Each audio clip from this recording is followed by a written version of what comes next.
High, কেমন আছো? আশা করছি তোমরা সবাই ভালো আছো। অনেক দিন পর তোমাদের সাথে কথা হচ্ছে। অনেক ধন্যবাদ এতদিন অপেক্ষা করার জন্য। আজকের গল্প দুই বন্ধুর, তে আর তঙের, যারা ছোট থেকে ভাইয়ের মতো বড় হয়েছে। বয়স বাড়ার সাথে সাথে দং বুঝতে পারে তের প্রতি তার এক অন্যরকম ফিলিংস আছে। সম্পর্ক বেশি দিন গড়াতে না গড়াতে তে তাদের সাথে ব্রেকআপ করে নেয়। তাই তার গার্লফ্রেন্ডরা তাকে সব সময় খেলানি দেয়। একটা সময় দং ঠিক করে সে অনেক দূরে চলে যাবে, যাতে তের প্রতি তার ফিলিংস সবার সামনে না আসে। আজকের গল্প দ্য টাইম অফ ফেভার। চলো শুরু করা যাক। তে বাবার ফিউনারাল শেষ করে বেরিয়ে আসে। বাইরে ছোট্ট ছেলেরা ফুটবল খেলছে। একটা সময় তেও তাদের সাথে যোগ দেয়। যেহেতু বাবা মারা গেছে, তাই তে শিয়ল ছেড়ে নিজের পুরনো বাসায় ফিরে আসবে মায়ের সাথে। বাড়িতে পৌঁছেই তে তার দাদা দংকে খুঁজতে শুরু করে। তবে দং তখন বাড়িতে নেই। বাড়িতে ফিরে আসার ব্যাপারটা তে তাকে মেসেজ করে জানায়। ফলে দং দ্রুত বাড়ি ফিরে আসছে। আসলে 2 বছর আগে পড়াশোনার জন্য তে শিওলে গিয়েছিল বাবার কাছে। এখন থেকে সে এখানেই থাকবে। হঠাৎ তেকে সামনে দেখে দং নিচে পড়ে যায়। তে তার সামনে এসে দাঁড়ায়। সাধারণ কথাবার্তার পর দুজনে ভেতরে আসে। আসলে এই দুজনের মা একে অপরের বান্ধবী। ছোটবেলায় দংয়ের বাবা মারধর করে তাকে বাড়ি থেকে বের করে দিয়েছিল কোনো এক কারণে। এরপর থেকে দং তের মা অর্থাৎ আন্টির কাছে বড় হয়েছে। মা মাঝে মাঝে এসে দংয়ের খবর নিয়ে যায়। তে ভেতরে আসে, চোখ যায় দংয়ের দিকে। পরদিন তে দংয়ের সাথে নতুন স্কুলে আসে। তে একজন স্পোর্টস স্টুডেন্ট। প্রথম দিনেই টিম লিডার যিশুর সাথে তার তর্ক শুরু হয়। টিম লিডার যিশু বলে, তুমি দংয়ের ভাই আর দং আমার বন্ধু, তাই তোমায় ছেড়ে দিলাম। তে বলে, কতবার বলবো আমরা ভাই নই? স্কুল থেকে ফিরতে দংয়ের অনেক লেট হলে তে জিজ্ঞাসা করে, এতক্ষণ ছিলে কোথায়? তে বলে, কোথায় আবার, স্কুলেই পড়াশুনো করছিলাম। আর হ্যাঁ, আমি তোমার থেকে অনেক বড়, তাই নাম ধরে নয় দাদা বলে ডাকো। আসলে দং ক্লাসের ফার্স্ট বয়, এছাড়াও সে স্কুল প্রেসিডেন্ট।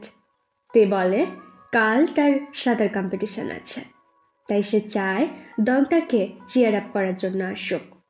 দং মজা করে বলে, যিশুকে চেয়ার আপ করার জন্য সে যাবে, কারণ যিশু তার বন্ধু। তবে এতে তে রাগ করলে দং বলে, আচ্ছা বাবা, তোমার জন্যই যাব, এবার ঠিক আছে? তে বলে সে নিশ্চয়ই ফার্স্ট হবে। পরদিন কম্পিটিশন শুরু হয়। তবে কম্পিটিশনে যিশু জিতে যায়। যিশু দংকে তার সাথে লাঞ্চ করার কথা বলে, তবে দং তাকে এগিয়ে যেতে বলে। এরপর সে তের কাছে আসে। দং বলে, আরে তুমি কান্না করছো, দেখো তুমি এমনিতেই দেখতে খারাপ, এখন আরও বৃষ্টি লাগছে। ঠিক আছে বাবা, তুমি যত চাও কান্না করো, আমি কাউকে বলবো না।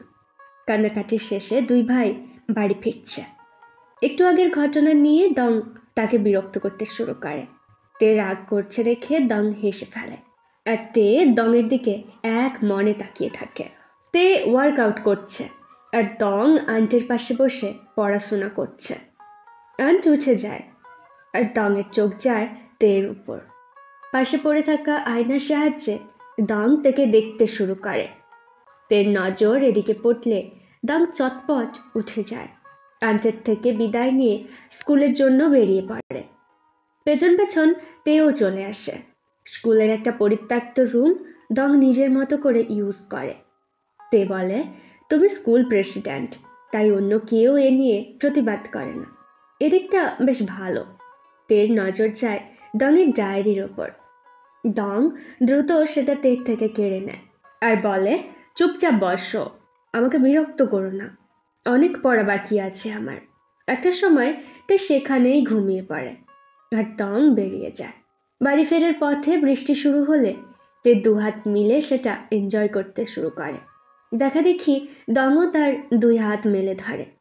এরপর দুজনে বৃষ্টির মধ্যে ভিজতে শুরু করে।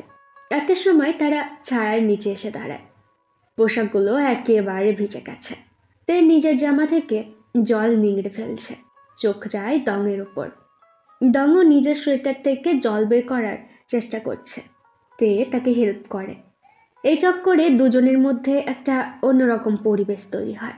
রাতে বজ্রপাতের আওয়াজে দঙের পুরনো স্মৃতি মনে আসছে।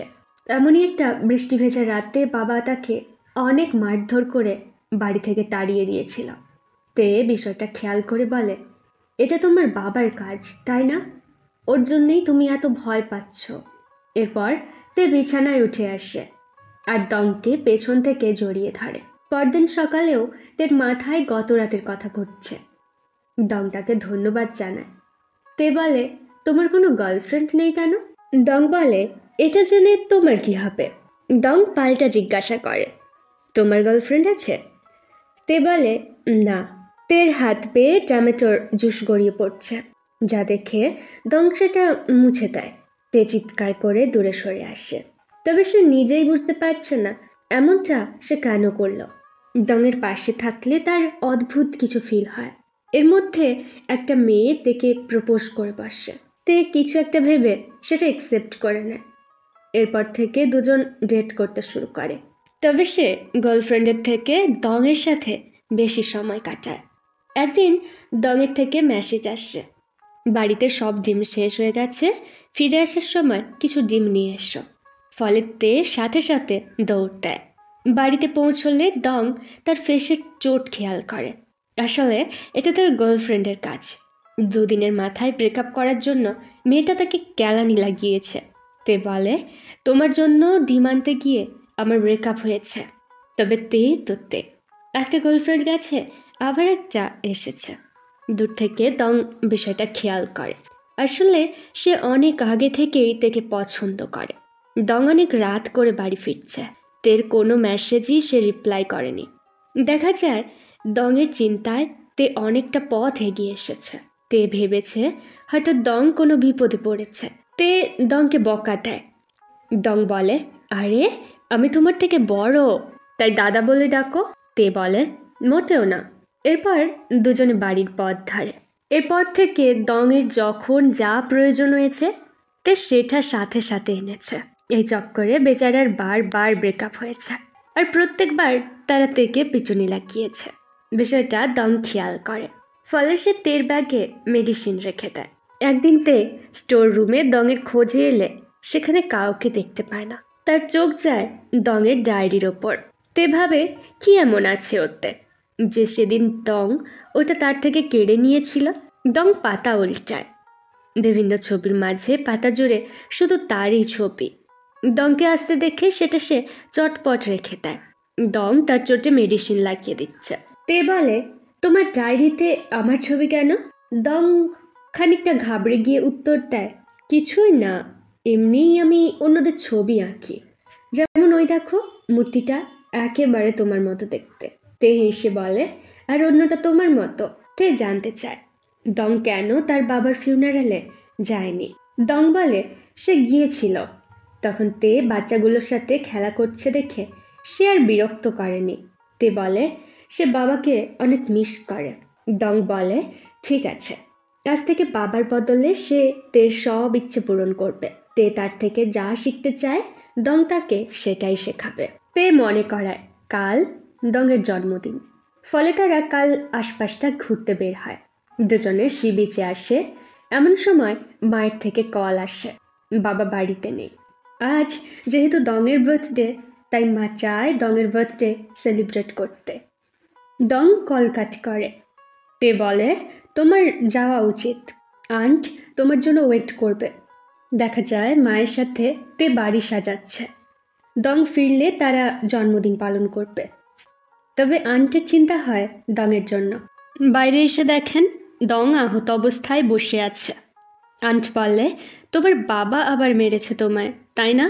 দঙের এমন অবস্থা দেখে তে হতবাক। তে ভীষণ রেগে যায়। আন্ট ছেলেকে সামলে বলেন, দং ভীষণ ক্লান্ত, এই অবস্থায় আর বাড়াবাড়ি করো না, বরং ওর চোটে মেডিসিন লাগিয়ে দাও। দঙের চোখ চায় বাচ্চা কেকের ওপর। তে বলে, তোমার বাবাকে সামনে পেলে আমি ওকে মেরেই ফেলব। এরপর তে দঙের আহত ঠোঁচে মেডিসিন লাগিয়ে দিচ্ছে। এরপর গলায়। দঙের জ্বালা করছে।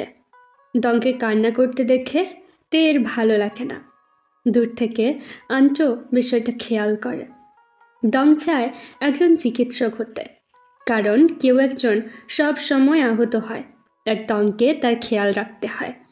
অন্যদিকে তের মনে হয় সব সময় দঙের ক্লোজ থাকতে। তা কেন সেটা সে নিজেই বুঝতে পারছে না। তে আর দং স্কুলে পৌঁছয়, তবে ক্লাসরুমের সামনে এসে দং আবার ফিরে যায়। তে বলে, কি হলো, কিছু হয়েছে তোমার? দং বলে, না আমার কিছু হয়নি, তবে তোমার হতে চলেছে, বেস্ট অফ লাক। এই বলে দং চলে যায়। তে দেখে তার দুজন এক্স ক্লাসরুমের সামনে দাঁড়িয়ে আছে, তারই অপেক্ষায়। ব্রেকআপ করার জন্য মেয়ে দুটো তেকে উদম কেলানি দেয়। তে কোনো রকমে তাদের থেকে পালিয়ে আসে। দং তার চোটে মেডিসিন লাগিয়ে দিচ্ছে। এর মধ্যে দরজায় ধাক্কাধাক্কি। দং হেসে ফেলে। আজ তের কপালটাই খারাপ। তে দ্রুত দংকে নিয়ে পর্দার পেছনে লুকিয়ে পড়ে। মেয়েগুলো খোঁজাখুঁজির পরেও তেকে না পেয়ে বেরিয়ে যায়। তে শান্ত হয়, তবে তার চোখ যায় দঙের ওপর। সে দংকে আটকে ধরে আর বলে সে দঙের থেকে শিখতে চায় কিভাবে কিস করতে হয়, কারণ সে তার নতুন গার্লফ্রেন্ডকে কিস করতে চায়। তে বলে, তুমি কখনো কিস করেছ? দং বলে, হ্যাঁ। তে বলে, কাকে করেছ, কখন করলে, আর কেন করেছ? দং বলে, তোমার জেনে কি লাভ, তাছাড়া তুমি আমার ভাই, তোমাকে কিভাবে? তে বলে, তুমি আমায় বলেছিলে না আমি যা শিখতে চাই তুমি শেখাবে? দং তের দিকে এগিয়ে আসে। দুজনের হার্টবিট বেড়ে যায় তে। এরপর থেকে তে মন দিয়ে পড়তে শুরু করে, কারণ সে দংয়ের সাথে একই ইউনিভার্সিটিতে পড়তে চায়। দং শিওলে যাবে না, বরং কাছাকাছি কোনো মেডিকেল কলেজ থেকে পড়াশুনো করবে। আর তে দংয়ের কাছাকাছিই থাকতে চায়। এভাবে দুই ভাই নিজেদের মধ্যে সময় কাটায়। তে একটা অরেঞ্জের টুকরো দংয়ের মুখে দেয়। তার আঙুল দংয়ের ঠোঁট ছুঁয়ে যায়। হঠাৎ তে তার হাত মেঝের সাথে চেপে ধরে আর দংকে কিস করে। একটা সময় তে বেশি বাড়াবাড়ি করছে দেখে দং তাকে ধাক্কা দিয়ে সরিয়ে দেয় আর ঠিক করে সে শিওলে চলে যাবে হায়ার স্টাডির জন্য। যিশু বলে, তুমি ডক্টর হতে চাইতে না? দং বলে, কিন্তু পরিস্থিতি বদলেছে, তার উচিত এখন দূরে চলে যাওয়া, হয়তো এতেই সবার ভালো হবে। যিশু বলে, পরে অনুশোচনা করবে না তো এমন সিদ্ধান্তের জন্য? দং বলে, তার রিগ্রেট ফিল হবে, তবে এছাড়া আর কিচ্ছু করার নেই। এর মধ্যে তে রুমের বাইরে থেকে হাই জানায়, কিন্তু দং তাকে ইগনোর করে। প্রতি রাতে তে তার জন্য বাড়িতে ওয়েট করে, কিন্তু সবাই ঘুমিয়ে পড়লে এরপরেই দং বাড়িতে ফিরে আসে। এক কথায় সে তেকে এড়িয়ে চলছে। আন্ট দংকে বলেন সে ছোট থেকেই দংকে বড় হতে দেখেছে। আন্ট চায় দং সব সময় হাসি খুশি থাকুক। দংয়ের হাসি দেখে তার নিজের ক্লান্তি দূর হয়ে যায়। তাই ভবিষ্যতে দং যে সিদ্ধান্তই নিক, আন্ট সব সময় তার পাশে থাকবে। দং আন্টকে জানায় সে শিওলে চলে যাবে পড়াশোনার জন্য। আন্ট দংয়ের জন্য খুশি হয়। সবাই ঘুমিয়ে পড়েছে দেখে দং বাড়িতে আসে, তবে পেছনে এসে দাঁড়ায় তে। জানতে চায় দং কেন তাকে ইগনোর করছে। তে তার কাছে ক্ষমা চায়, এমন ভুল সে আর কখনো করবে না। তবে দং চলে যায়। তের ভীষণ অস্বস্তি ফিল হয়, আর ভেতর থেকে দং তার থেকে ক্ষমা চায়। তেকে ভুলতে তাকে দূরে যেতেই হবে। এর মধ্যে দং নিজে থেকেই তেকে দেখা করার মেসেজ দেয়। তে দ্রুত যায়, সাথে একটা ফুল। দং হেসে ফেলে। এরপর তারা সি বিচে আসে। দং বলে, আমাকে দাদা বলো, আমি তোমায় ক্ষমা করে দেব। তবে তে এগিয়ে এসে নিজের গরম পোশাক তার গলায় জড়িয়ে দিয়ে বলে, কখনো না। এরপর দুজনের সি বিচে মজা করে আর একসাথে ফটো তোলে। এরপর লাইব্রেরিতে যায়। একটা ছেলে তাদের থেকে পড়ে যাওয়া গরম পোশাক এগিয়ে দেয়। এই ছেলেটাকে মনে রেখো কিন্তু। পড়ার সময় তে দংয়ের কাঁধেই ঘুমিয়ে পড়ে। দং তার হাতে হাত রাখে। দং তের ছোট্ট ছোট্ট খেয়াল রাখতে শুরু করে। তে স্কুল শেষে দঙের জন্য ওয়েট করছে। তবে অনেক লেট হয়ে গেলেও দঙের দেখা নেই। এর মধ্যে আরও ঠান্ডা পড়তে শুরু করেছে। একটা সময় দং সেখানে আসে, থেকে জানায় সে শিওলে যাচ্ছে পড়াশোনার জন্য। বেশ কিছু বছর পর সে ফিরবে। তে বলে, তুমি আমার জন্যই শিওলে চলে যাচ্ছ। আমি কথা দিয়েছিলাম আর কোনোদিনও এমন ভুল করব না। এরপরেও তুমি চলে যাচ্ছ। তবে শেষবারের মতো দং তাকে জড়িয়ে ধরে। এরপর তের হাতে মেডিসিন দেয়। এখন থেকে তেকে নিজের খেয়াল নিজেই রাখতে হবে। দং চলে যায়। তে স্টোর রুমে আসছে আর দঙের কাছে গিয়ে বলে, কেন আমায় ছেড়ে গিয়েছিলে? আমরা প্রমিস করেছিলাম সব সময় একসাথে থাকবো। দং বলে, সময় পাল্টেছে, আমিও পাল্টেছি। তবে তে বলে, কিন্তু আমি কখনো পাল্টাবো না। আমি সব সময় তোমার জন্য ওয়েট করব। আসলে এটা ছিল তার কল্পনা। দঙের ডায়েরিতে তার স্কেচ দেখে তে আরও ভেঙে পড়ে। ছোট থেকে বড় হয়ে ওঠার প্রত্যেকটা ঘটনা তে ফুটিয়ে তুলেছে তার ডায়েরিতে। এরপর তে বাইক নিয়ে বেরিয়ে যায় শিওলে যাওয়ার জন্য। তবে রাস্তাতে তার অ্যাক্সিডেন্ট হয়ে যায়। আন্ট দংকে কল করে তের অ্যাক্সিডেন্টের খবরটা দেয়। ফলে দং তেকে কল করে। তে তার পায়ে বাজেভাবে চোট পেয়েছে। ভবিষ্যতে সে কখনো আর সাঁতার কাটতে পারবে না। তে বলে, আমাকে ফেলে শিওলে আছো, অনেক ভালো সময় কাটছে তোমার, তাই না? এরপর কল কাট হয়। দেখা যায় দং হাসপাতালে এসেছে শিয়ল থেকে। দং তের কাছে যায়। তে ঘুমোচ্ছে। আসলে তে এখনো জেগেছিল। সে জানতো দং ঠিক আসবে। এভাবে কেটে যায় অনেকটা বছর। তে পাল্টেছে। তার মাকে রেস্টুরেন্ট সামলাতে হেল্প করছে। এতগুলো বছর পর দং ফিরে এসেছে। সেটা ফিল করতে পারে তে। ওই জায়গাতে দুজনেই ছিল, তবে কেউ কাউকে দেখতে পায় না। দং এসে দাঁড়ায় সেই সেলফি স্ট্যান্ডের কাছে। নিজের থেকে কয়েক বছর আগে তোলা ফটো বের করে আনে। সেটা সরাতে তার চোখ যায় তের ওপর। আজ এতগুলো বছর পর আবার তারা মুখোমুখি এসে দাঁড়িয়েছে। হয়তো এখান থেকে আরও এক নতুন গল্পের শুরু হতে চলেছে। কি মনে হয়, দং আর তে এক হতে পারবে? সেটা তো সময়ের অপেক্ষা। তো আজকের মতো বিদায়। Have a nice day. Bye bye.